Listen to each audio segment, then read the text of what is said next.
La visite de Guterres se fait au lendemain de l'attaque des présumés FDLR sur la cité de Kisharo, à 100 km de Goma, au nord Kivu.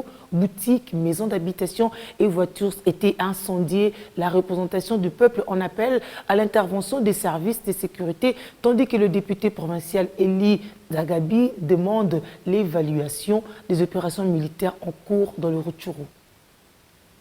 Boutiques et magasins, maisons d'habitation et des véhicules réduits en cendres. Bilan macabre d'une attaque des présumés FDLR sur l'agglomération de Kisharo, une centaine de kilomètres au nord de Goma, en territoire de Rutshuru.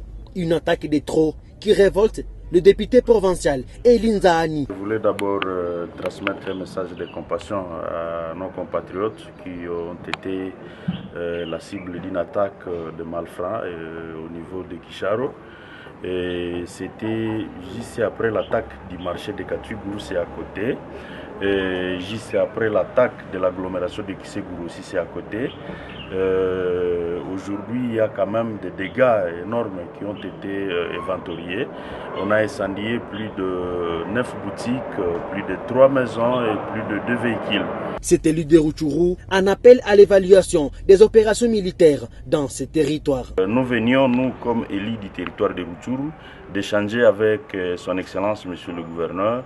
Et nous avons eu à proposer quand même des stratégies qui peuvent permettre à ce que la population ne puisse toujours pas payer les pots cassés.